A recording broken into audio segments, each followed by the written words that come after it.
인터뷰. 모두를 위한, 모두를 향한, 모두의 궁금증 후기 인터뷰.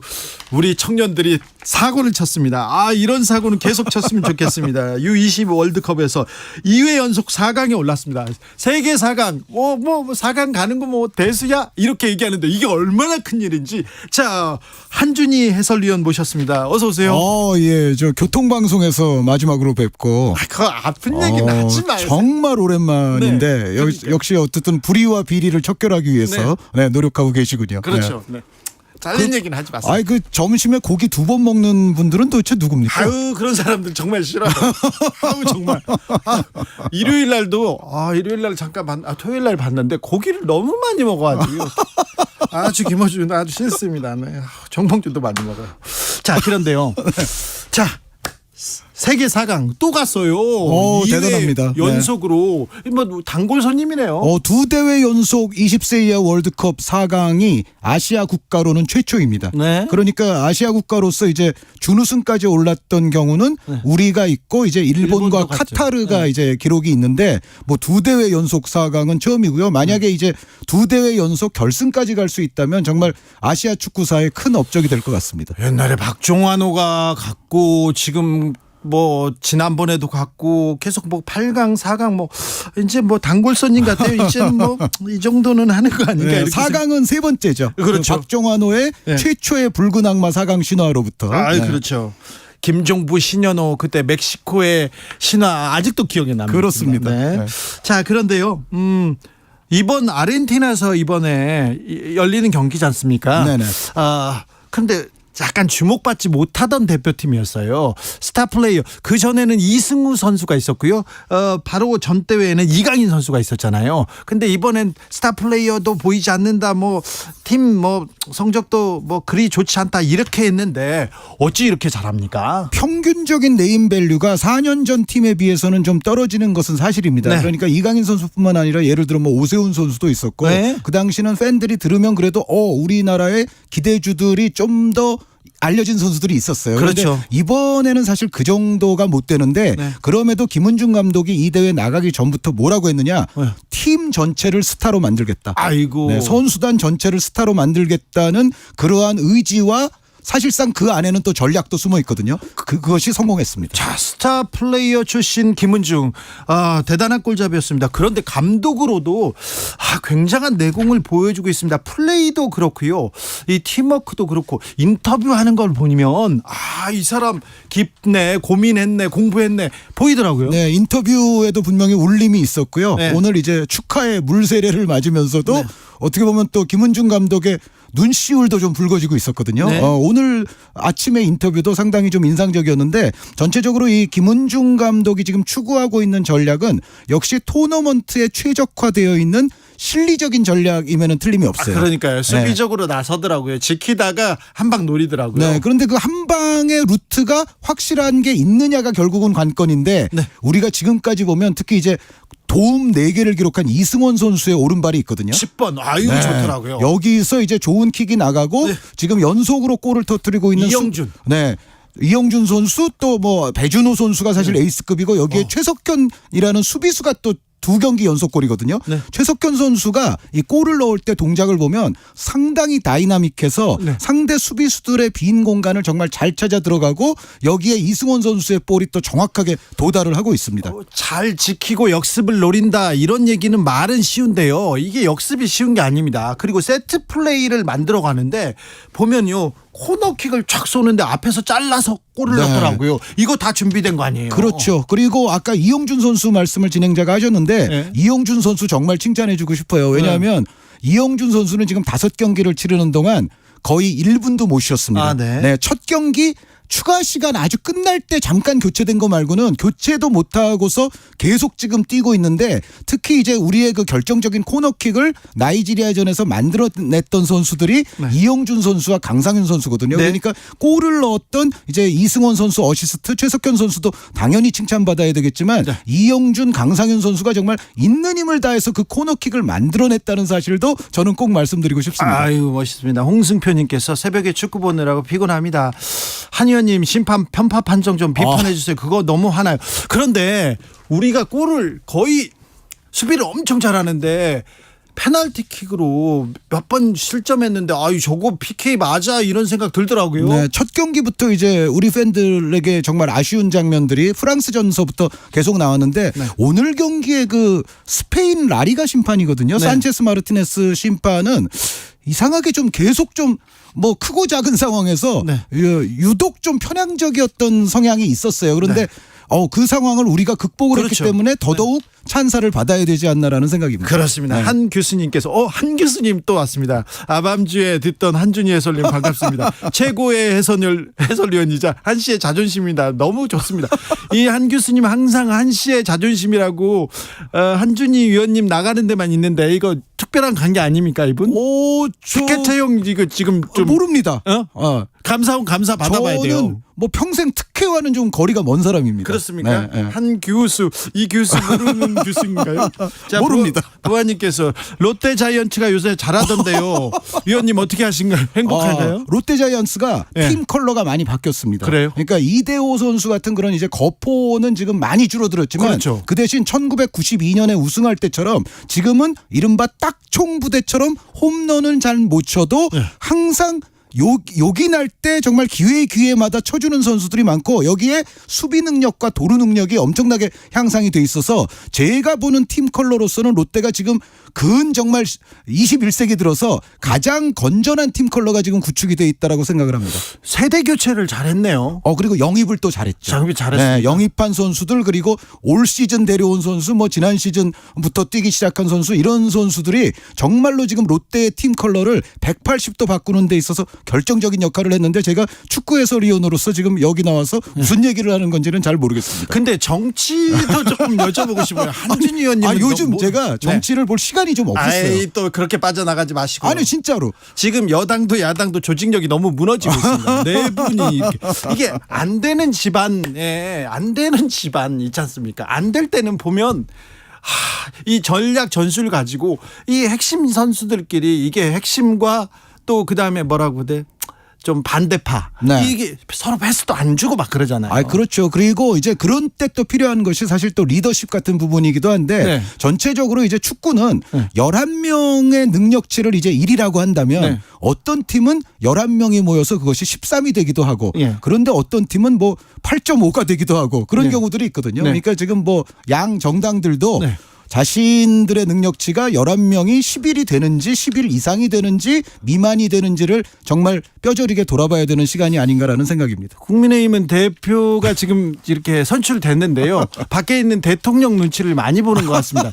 이게 감독 눈치를 안 보고 총감독이나 저쪽 고문 눈치를 보면 이건 또 좀 다른 문제가 됩니다. 그렇죠. 그러니까 뭐 축구를 아는 뭐 사장이나 뭐 단장 이런 분들이 축구팀에도 계시긴 하지만 네. 또 사장 단장의 역할과 감독의 역할은 여기서 명확히 또 구별이 돼야 되거든요. 그렇죠. 네, 그런 것이 또 팀을 잘 만들기 위한 기초 단계라고 볼 수가 있겠습니다. 알겠습니다. 다시 축구로 넘어가겠습니다. 네, 넘어옵니까 또? 네, 넘어올게요. 네, 기가 막히네요. 네, 네. 네. 자, 클린스만호 네, 우리 네, 네. 국가대표팀은 또 어떻습니까? 국가대표팀이 오늘 이제 명단을 발표했는데 특히 이제 박용우 선수, 안현범 선수 그리고 벨기에에서 뛰고 있는 홍현석 선수. 그래요? 이 새 얼굴들이 선수들이 보이네요. 처음으로 이제 국가대표 부름을 받게 됐죠. 네.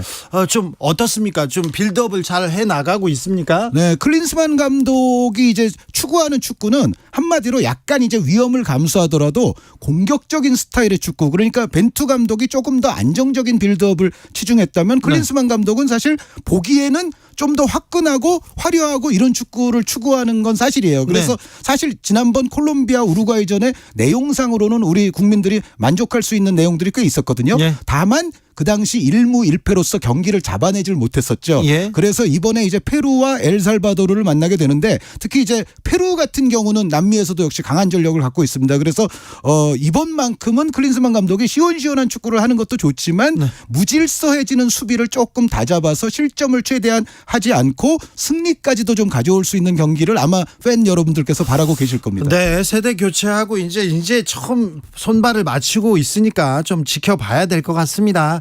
근데 황선홍 감독은 24세 이하 대표팀을 맡고 있나요? 네, 이제 계속 이제 이어지는 축구 이벤트가 많은데요. 네. 좀 있으면 이제 여자 월드컵이 펼쳐지고요. 아, 그렇고요. 네, 또 많은 관심을 좀 부탁을 드리겠습니다. 예. 그리고 지금 말씀해주신 황선홍 감독은 항저우 아시안 게임에 출격을 하게 되고, 그렇군요. 클린스만 감독 같은 경우는 가장 중요한 거는 내년 초에 열리게 되는 카타르에서 다시 한번 이제 대회가 열리는데 네. 아시안컵입니다. 네, 그래서 중요해요. 김은중호 그리고 콜린 벨호 여기에 황선홍호의 클린스만호까지 좀 1년의 큰 대회들을 이제 축구 팬들은 지켜봐 주셔야 되겠습니다. 축구 얘기가 나와서 말인데 또 김민재가 네. 이탈리아에서 아주 큰 상을 받았다면서요. 그렇죠. 뭐 최우수 수비수가 됐는데요. 네. 저는 김민재 선수가 그 상을 못하면은 앞으로 이탈리아 축구를 안 볼 것을 제가 결심을 했다가 네. 김민재 선수가 탔기 때문에 앞으로도 이탈리아 축구를 관심 있게 보겠습니다. 이태리는요 축구를 카테나치오 네. 축구에서 수비를 중요하게 생각하잖아요. 그렇죠. 최우수 수비사상도 있는데 이거를 아시아에서 한국 사람이 다 이거 가자마자. 그것도 가자마자 네. 첫 시즌에. 네. 대단하거든 거죠. 네. 근데 첫 시즌이자 마지막 시즌이 될 공산이 좀 커졌죠. 그래서 네. 김민재는 어디로 갑니까? 지금으로 봐서는 맨체스터 유나이티드 가능성이 가장 높고, 특히 또 맨체스터 유나이티드는 현재 김민재 선수와 같은 퀄리티 센터백을 필요로 하는 상황이기 때문에 뭐 양자 간의 궁합과 어떤 필요성은 잘 어울린다고 볼 수가 있겠습니다. 그렇긴 한데 또 맨유에는 좋은 수비수들이 많아서 김민재가 가서 자리를 못 잡으면 거기 가가지고 한두 게임 못하면 또 영국 언론들이 얼마나 물어뜯어요. 물론 이제 리산드로 마르티네스 선수라든가 네. 라파엘 바란 선수가 존재하기는 합니다만 네. 제가 봤을 때는 이 두 선수가 갖고 있는 장점과도 김민재 선수는 약간 또 다른 점이 있고, 리산드로 선수에 비해서는 체격 조건이 좋고 바란 선수에 비해서는 꾸준함이 또 존재하기 때문에 김민재 선수는 이 두 선수와 더불어서 충분한 기회를 맨체스터 유나이티드에서도 저는 부여받으리라고 확신하고 있습니다. 그러면 맥과이어는 아웃입니까? 뭐 아웃이 분명할 겁니다. 그래요? 네. 김민재한테 밀리는 거네요. 김민재 선수가 아니더라도 네. 이미 밀렸다고 볼 수 있는 선수입니다. 그렇습니까? 대표팀에서는 열심히 뛰던데요. 그게 이제 감독에 따라서 네. 이 선수에 대한 대접도 좀 달라지죠. 많이 다르네요. 네. 그 진행자도 마찬가지 아닙니까? 누구요? 방송사에 따라서 좀 대접이 달라지고. 네, 좀 그렇습니다. 정권에 따라서 좀 달라지기도 합니다. 네. 자, 마요르카에서 뛰던 이강인 선수는 마지막 게임을 뛰었다 이렇게 했는데, 그러면 마요르카를 떠납니까? 네, 그러니까 이강인 선수도 오늘 새벽에 우리 20세 이하 경기하기 직전에 이제 경기를 했는데 또 어시스트를 추가를 했습니다. 그러면서 마요르카에서의 마지막을 정말 아주 잘 뛰었는데, 저도 이제 마지막이라고밖에 말씀드릴 수 없는 이유가 마요르카로부터 이강인 선수가 떠나는 것은 거의 분명해 보이고, 마요르카도 이미 아마 뭐 오가는 얘기 속에서 벌써 다 받아들일 자세는 돼 있을 겁니다. 그러면 스페인 쪽으로 갑니까? 잉글랜드로 갑니까? 그거는 아직 100% 예단할 수는 없습니다만, 일단 아틀레티코 마드리드가 이전보다도 좀 더 이강인 선수 영입에 지금 드라이브를 거는 모양새이기 때문에 일단은 아틀레티코 가능성이 좀 높기는 하지만, 그런데 아시다시피 잉글랜드 프리미어리그 팀들은 또 돈이 많잖아요. 돈이 많죠. 네, 언제든 이른바 하이제킹으로 달려들 공사는 분명히 존재합니다. 어쨌거나 아틀레티코 빅클럽 아닙니까? 지금 엄청난 이강인이 굉장히 성장했다는 걸 보여주네요. 그렇죠. 저는 그리고 이강인 선수가 뭐 아틀레티코 아니라 어디를 가더라도 이강인 선수의 올 시즌 보여줬던 경기력이라면 어디서든 부딪혀서 경쟁이 되리라고 저는 생각하고 있습니다. 그러니까요. 그런 좀 볼 간수하고 볼을 이렇게 잘 이렇게 패스하는 선수가 어디든 필요할 텐데. 네. 그 나이도 젊고 경험도 많고요. 게다가 올 시즌에는 드리블 귀신이 됐어요. 이강인 그래요? 선수가. 거의 뭐 예전 다비드 실바 선수나 뭐 산티 카솔라 선수 보는 듯한 느낌이었습니다. 그렇습니까? 네.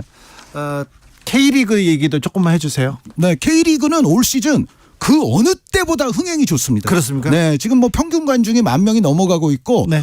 그리고 뭐 최근에는 전북이나 수원이나 약간 주춤했던 팀들도 다시 관중을 회복하는 추세에 있는 데다가 뭐 대구 같은 데는 여전히 좋고요. 그리고 대전이 정말 이 축구 사랑이 많은 도시였거든요. 그렇죠. 네, 올 시즌 승격한 데다가 팀 성적과 팀 스타일까지도 뒷받침이 되기 때문에 대전이 또 이제 아주 관중몰이의 선두로 치고 나가려는 그런 움직임이고, 그런데 기본적으로 서울과 울산은 뭐 여전히 관중이 또 많습니다. 그렇습니다. 네. 그리고 또 울산 많은데 지금 이 전북 현대한테 또 잡혔어요. 잡히기는 했는데 이제 울산에게는 다행스럽게도 제주가 비겼고 포항과 서울은 또 패해가지고 사실상 울산이 승점상으로 그렇게 손해 본 것은 없는 주말이 됐습니다. 네, 아무튼 뭐 편안한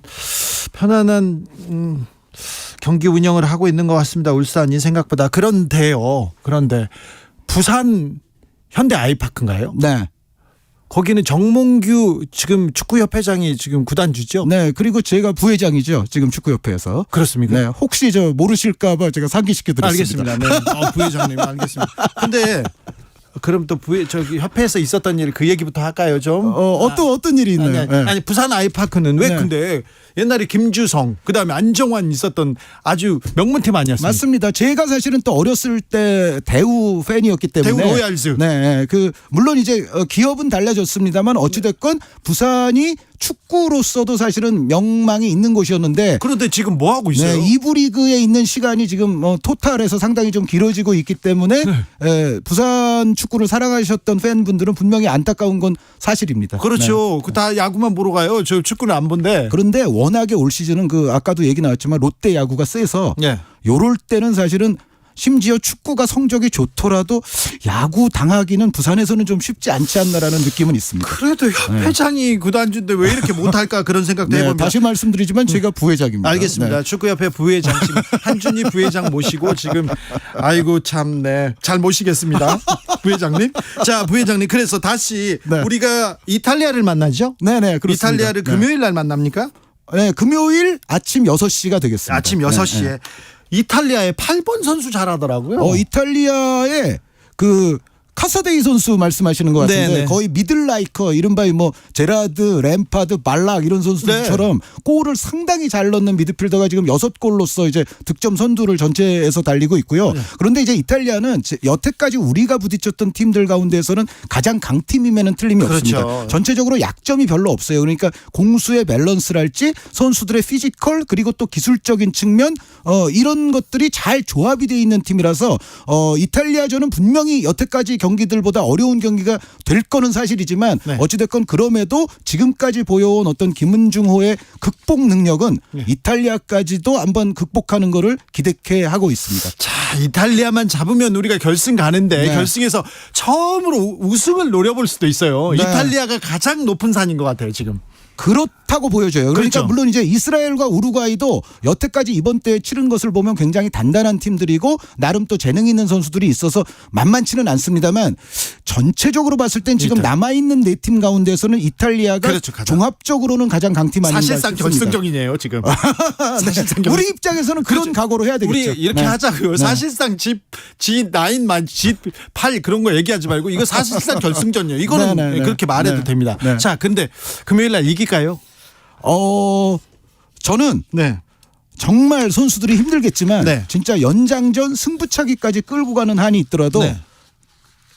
이긴다고 말하고 싶습니다. 그렇죠. 네. 정신력을 마지막에 보여주고 투혼으로 우리가 항상 체력, 투혼, 정신력 이런 거 얘기하면 안 좋은데. 그런데 김은중 감독이 이미 전술적으로는 우리 팀에 최적화된 전술을 쓰고 있고요. 그런데 네. 문제는 그 전술이 제대로 끝까지 정말 구현이 되려면 네.